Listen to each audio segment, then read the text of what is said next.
Same rod, same spot, same sound. Let's see if I can land him this time.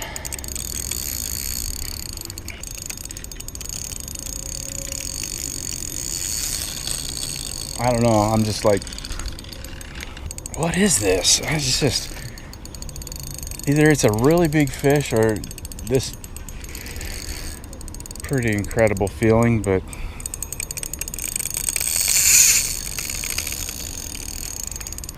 welcome to another fishing adventure, folks.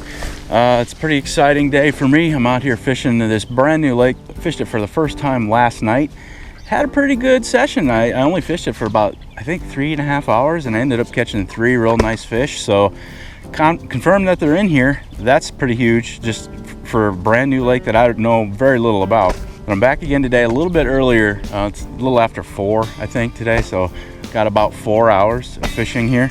I'm using spicy tiger nuts for the hook baits tonight.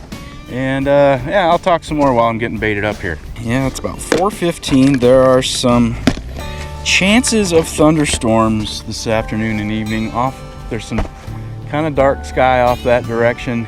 It's only about a 20% chance on the forecast, but predicting spring weather is an art. It's very difficult to do. It's just a guess, right? Got a little bit of a wind blowing in to this shoreline here, which is good, but I was gonna fish here anyway because this is where I baited earlier today. I threw bait out earlier today. So yeah, I was gonna fish here regardless of which direction the wind's blowing, but that is convenient that I've got some wind blowing into this shoreline tonight. The pack bait for today is left over from the previous session. It is old-fashioned oats, sweet feed, a can of cream corn, and a can of chili beans. Really liking this combo lately.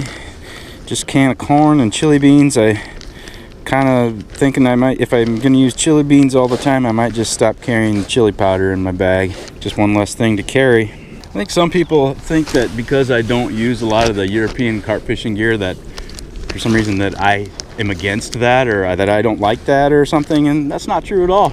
There's all sorts of different ways to fish, and I'm not against any of them.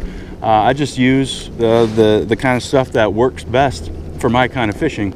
And for my kind of fishing, traveling light is one of the top concerns of mine. According to Google Earth, this spot where I'm standing here is 0.45 miles from the place where I parked.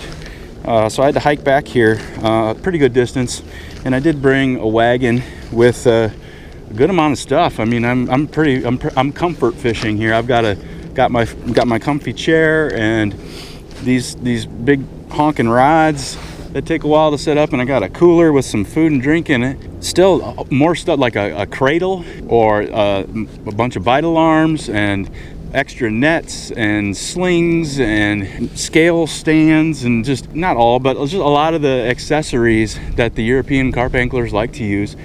I just don't use because it's just too much gear to haul to the places where I like to fish. See, I've got lots of stuff here. I got my tackle bag and my comfy chair. There's my rods and my rod bag, and I've got a wagon with a cooler and my bait bag, and here's my mat. But this is a lot of stuff the way it is to haul a half a mile back here, and it's not like it was some concrete path or something. It's very lumpy, bumpy, and ups and down hills. But just because I don't use that stuff doesn't mean I have a problem with it. It just doesn't work for my fishing, that's all.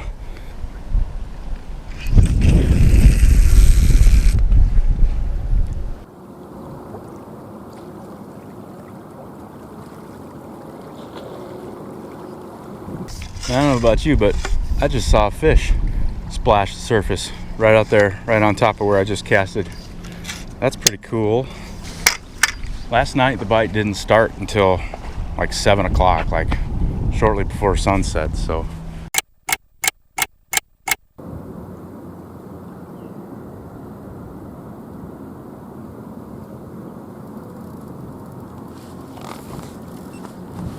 I'm just slowly taking off here. Yeah, something's hooked. Yeah, something was just slowly taking off with it.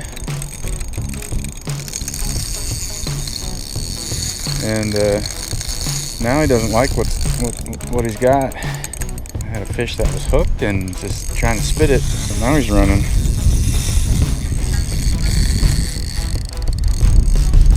Tighten that a little bit.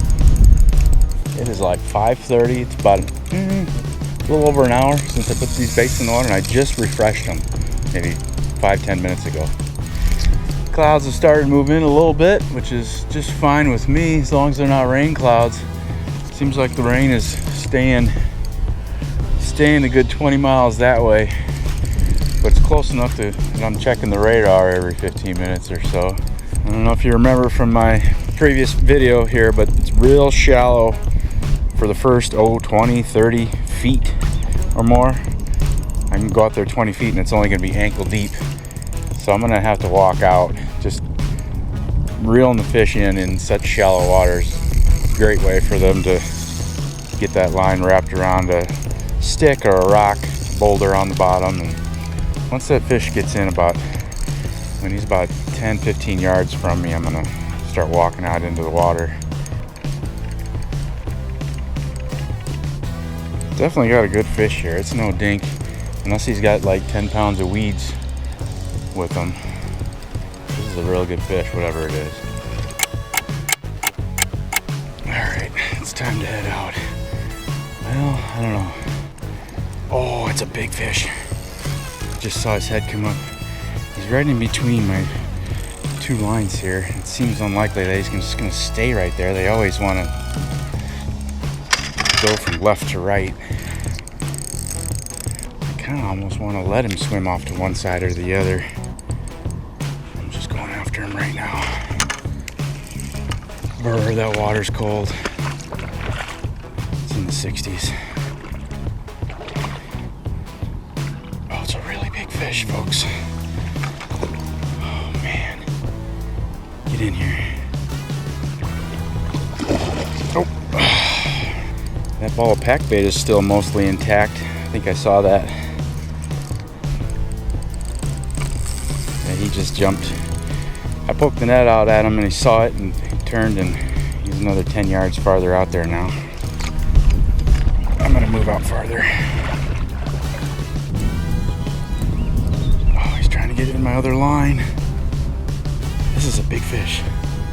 Get in here. No. I couldn't lift the net up fast enough. This net's a little heavy for a one-arm net job. Guess I need to work out some more so I can lift that net faster. Swim into the net. Yes. That's a big fish. Yeah, I knew coming here just from, oh man, just from the past couple days here that I was gonna get my feet wet. Look at the belly on this dude. Holy cow. Big bellies on the fish in this lake. Yeah, pack bait's mostly intact. There's a big chunk of it just fell off. Big schnoz. Not schnoz, but mouth on this fish. Right in the tough part of the bottom lip there. I don't know if these fish are just eating good or if they got lots of eggs. 26.5 in the net. Yeah. 26.5 in the net. Starting out with a beast of a fish for the first fish of the session. The net weighs net plus camera is 3 pounds, so 23.5. We'll call it 23 since it's not a tournament. What a beast! It was a long fight. I cut out most of it. This fish is nice and tuckered out, not flopping around on the mat for me or anything. Flawless fish. Not beat up. Big belly. I don't know if there's eggs in there or if this is just a really healthy fish, but I'm psyched. Great way to start a session. I hope there's more. I think that there is a new PB of mine out here in this lake. If there's a fish this size, there's got to be a 30-pounder swimming around. Back he goes. That is why I'm here. Right there. So long. Yeah. Yeah, the pack bait is still in good condition. It had only been sitting out there for 5 or 10 minutes. It hadn't broken down yet. I'll just wing that out there. Free snack. Oh boy, I got a tangled mess here. Dang it. Yeah, sometimes it's obvious that spending the time getting the tangle out is going to take longer than retying it, so that's what I need this. Boing, boing, boing. Oh, I needed a new hook anyway. That hook got bent out of shape when I was removing it. One of my biggest pet peeves is when I find a ball of fishing line laying on the bank. There's where it goes, right there. Throw it away when I get home later.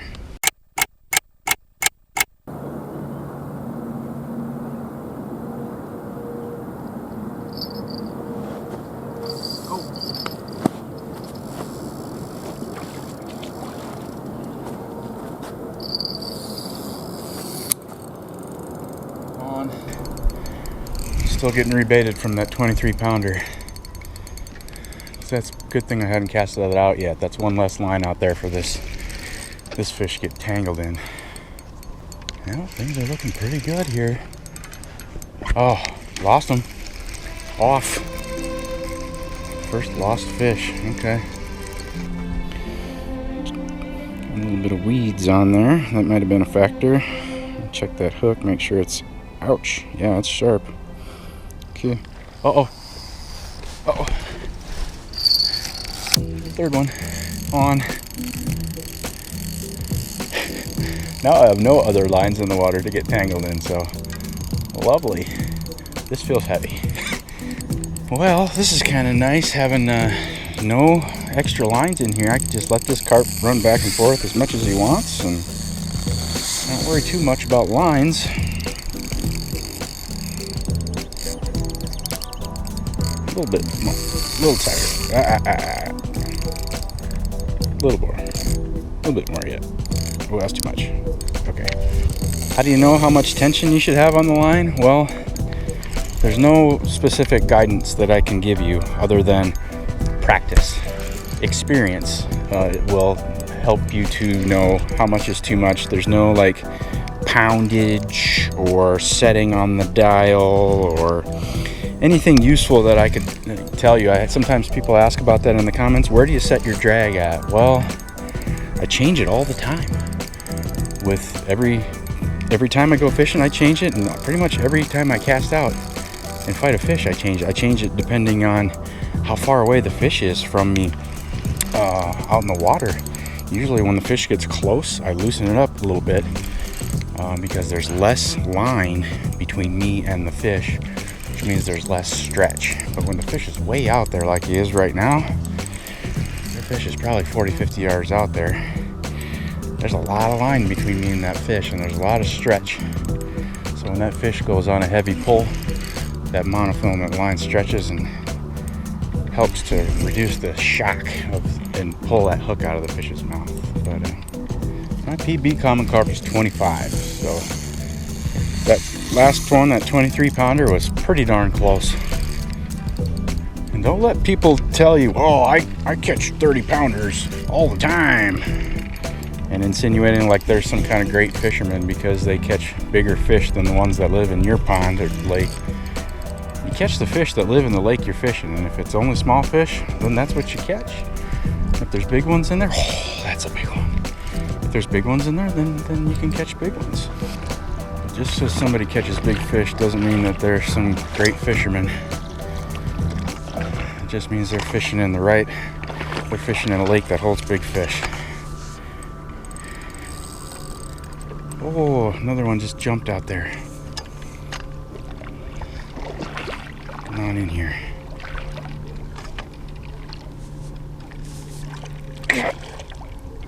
Oh, okay.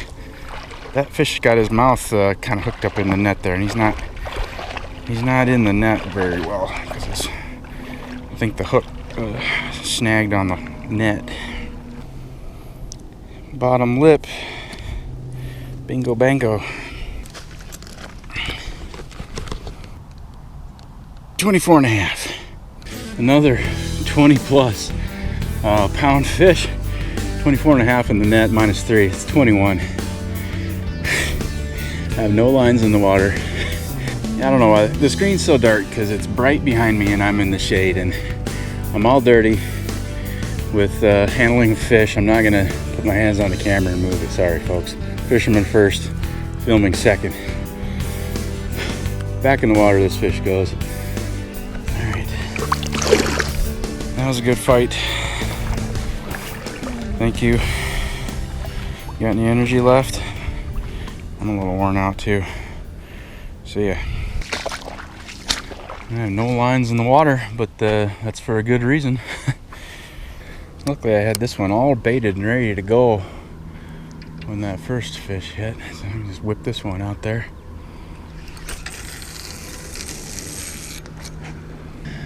Let's see if I can get the other two baited up before this one goes off.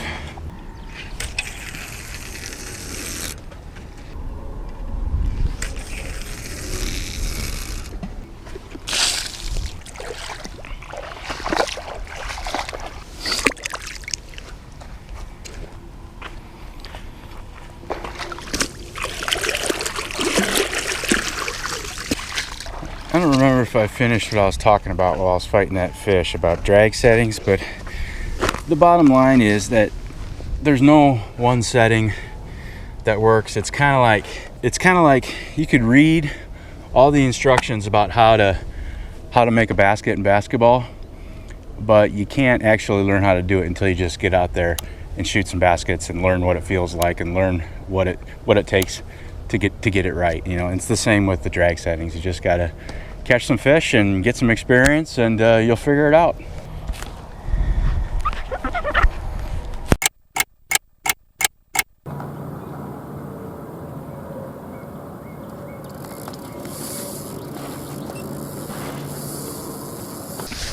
That's real. That's real. Drag's too tight. I had a false alarm a few minutes ago. I think it was a catfish, but this is real.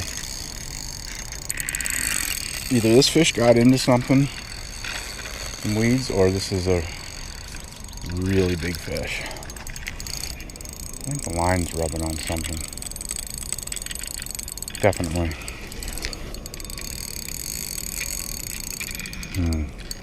Not sure if I should keep on pulling. The fish is definitely still on there.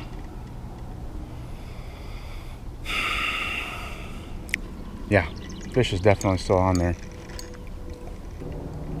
Just gonna, I don't know, I think something, I didn't get up and grab this reel right away because I was eating my dinner and I had to put the lid on it so the bugs wouldn't attack my dinner. And I didn't pick up this rod as quickly as I would like to, and probably drug the line across something. Definitely snagged on something. But I'm 90% sure the fish is still there. Yep, fish is still on there. I'm just gonna wait a minute and see if I can, hopefully the fish can move one side or the other, pull the line in a different direction. A little bit of slack in the line, and maybe the fish could pull it one direction or the other, and try that for a little bit before I start getting too aggressive with this. And it's still on there. That is too far out there for me to walk. I'll be up to my neck out there where it looks like where that snag is. Must be a branch. I feel it rubbing on something. If it was a rock, it would have cut me off by now, but I'm just gonna grab this spool and give it a pull.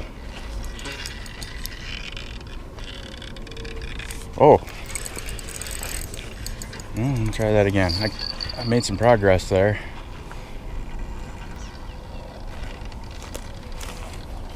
Just walking down the bank with it here, holding on to the spool. I mean, I'm getting some line back. And keep walking.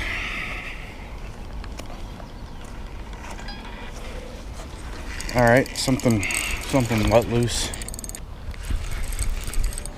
I don't think I have fish anymore. I think that might have been what let loose. I got something though. What do I have? I got some weight on here. It's just a bunch of weeds. Okay. Well, that fish got away. Still got the hook bait. Let's see what the status of the hook is. Ouch! The hook is in perfect condition, not bent out of shape or anything.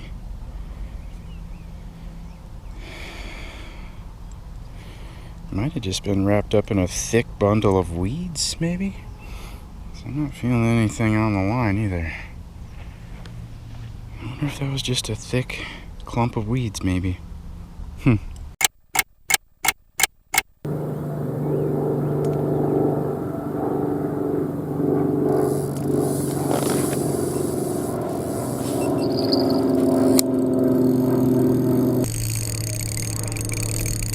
Just had a false alarm on one of the rods, and now I'm hooked up again in the same spot where I got snagged.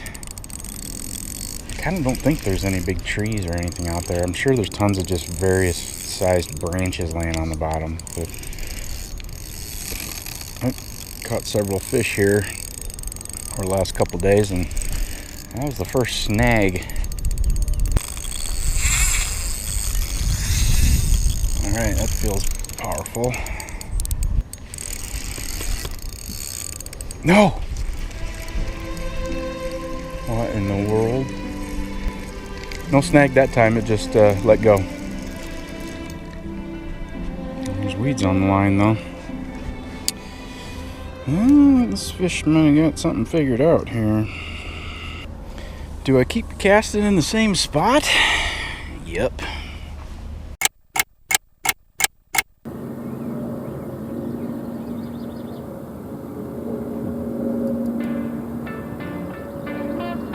Okay, I'm getting another fish. I gotta go.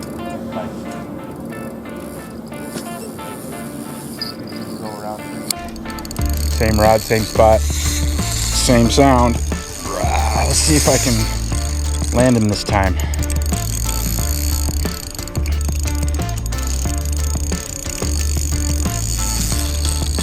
I don't know. I'm just like, what is this? It's just. Either it's a really big fish or this, maybe I'm casting it right into some weeds or something. I don't know. The weight is pretty incredible feeling, but maybe that's what a 30-pound fish feels like. I guess I wouldn't know, would I?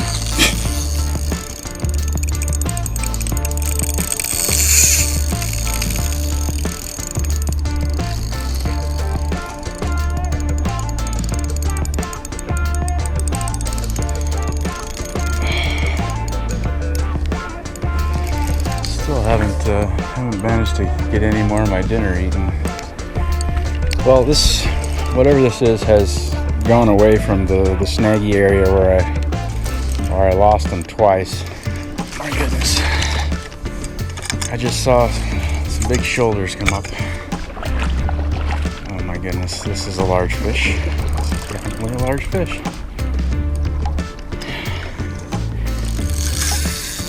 You know, it's deceptive.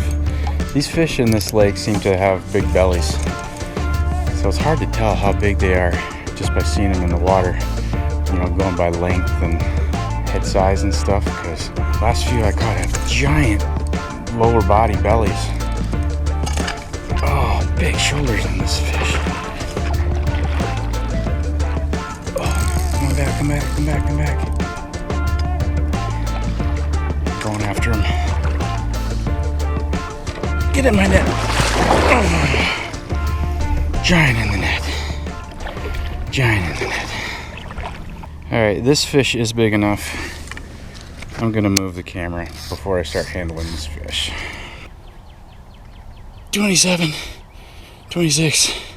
Yeah, another 20 plus. Decided to move the camera for this one, get a better lighting on them. 26 in the net, so that's a 23-pound beast coming right at sunset. I think the sun's down. I don't know, the clouds came in. It's hard to tell. This one gave me big fight. I'm worn out, but I'm happy. Look at this beast. Like I was saying, the big bellies on this fish. I thought for sure when this thing went in the net that it was going to be a new PB. It's really close. A couple pounds off. Back in the water. This was a long fight. This was a long fight, and I'm sure this fish is pretty tuckered. I know I am. There he goes. See ya. Well, 3 fish, all of them over 20 pounds. That is highly unusual for me in the places where I usually fish. I'm so glad I came to this lake. This is a special place. I'm definitely coming back. Unfortunately, those dark clouds that I mentioned earlier are making their way over here. And like I said, I've got about a half-mile walk back to the car. So I'm gonna get out of here before I get drenched or electrocuted. Thanks for watching, I appreciate it. See you on the next one.